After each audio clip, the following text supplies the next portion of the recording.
of what that process looks like. We know that butterflies are beautiful.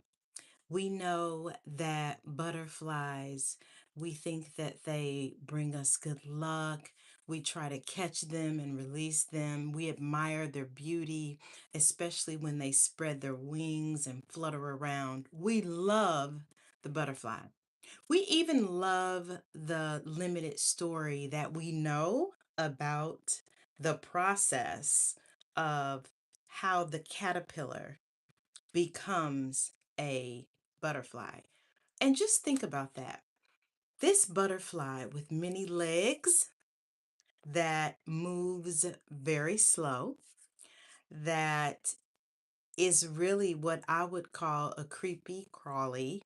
Their fur or the outside, I think, is kind of furry and they kind of slither and slime. And um, nobody talks about like having a caterpillar as um as a pet, because when we see them, they are just low to the ground. They're not really beautiful, and it's hard to imagine that this caterpillar that is a creepy crawly, can eventually turn into this beautiful butterfly that we love.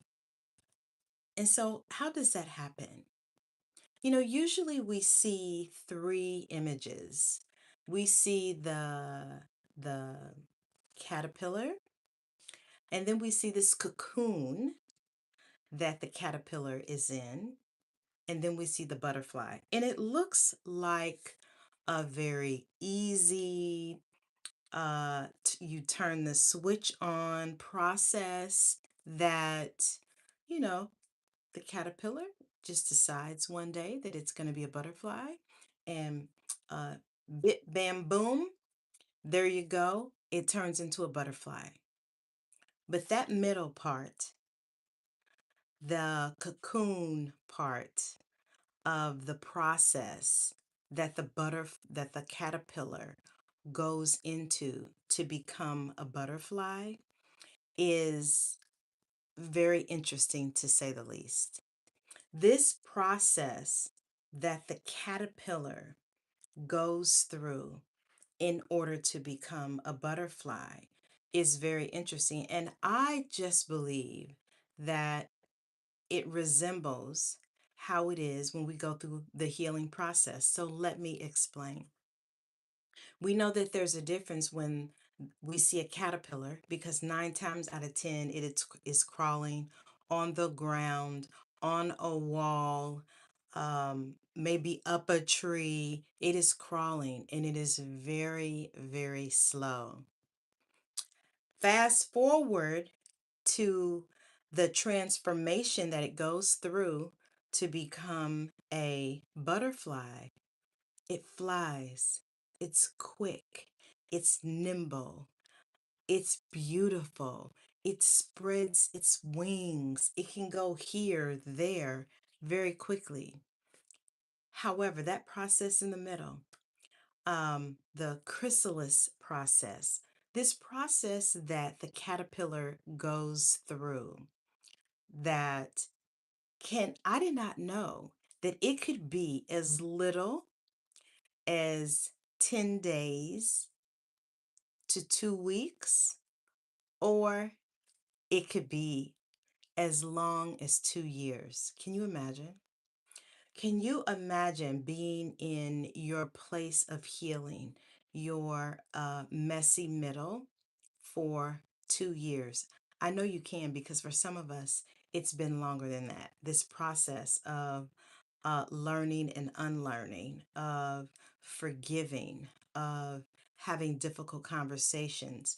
It has been a long process that we have gone through, just like the cocoon of the caterpillar.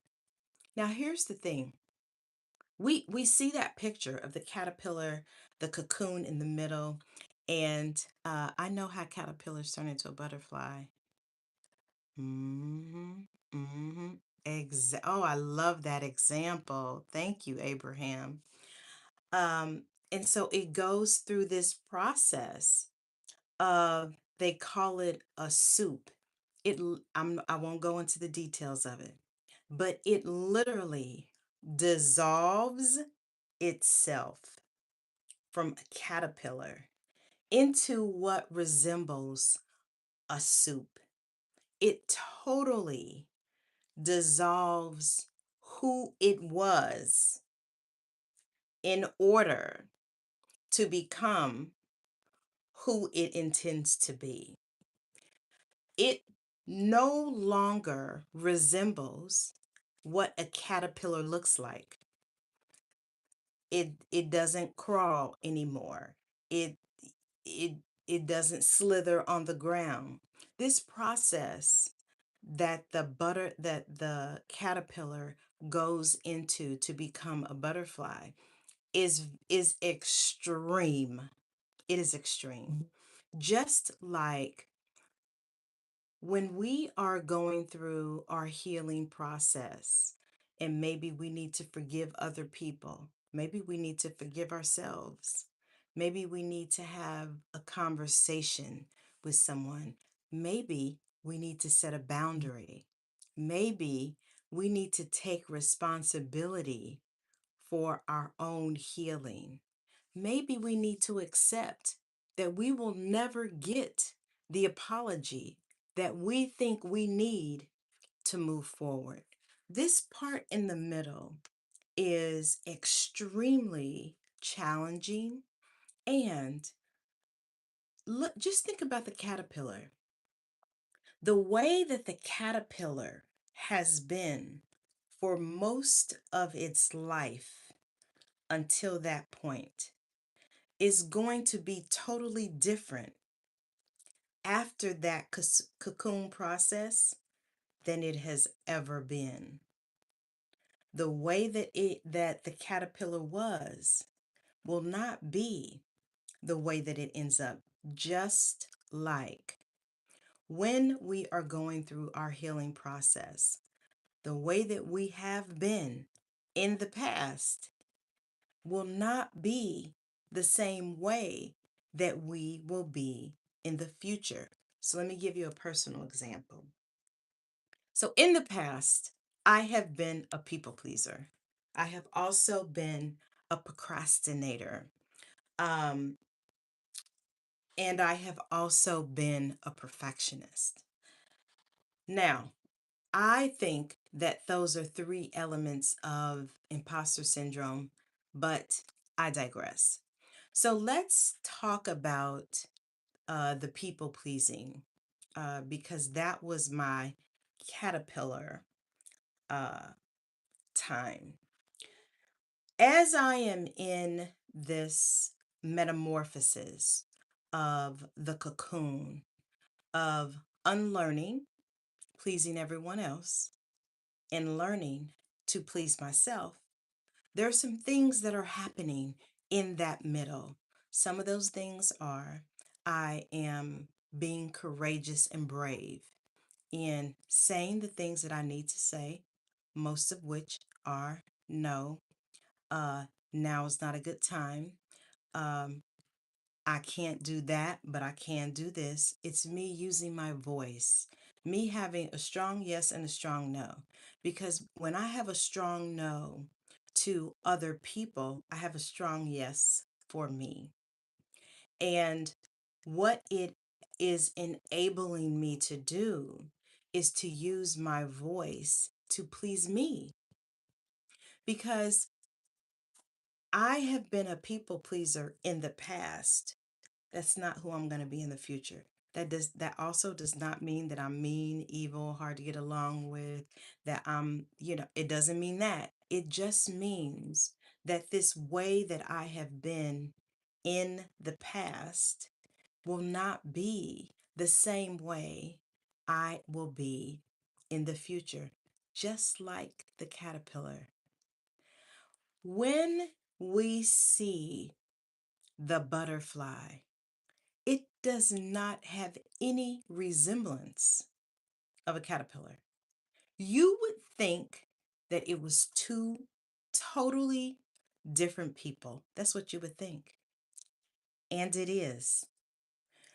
That is just like when you are on this healing journey, when you have started to take your life in your own hands, be responsible for the choices and the decisions that you make, people around you may be wondering, who is this person?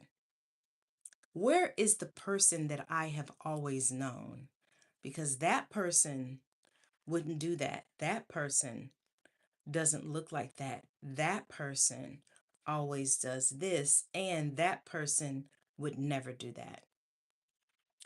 When you start this messy middle phase of what a caterpillar does and goes into in order to become a butterfly, people will not, you will not resemble what people have known.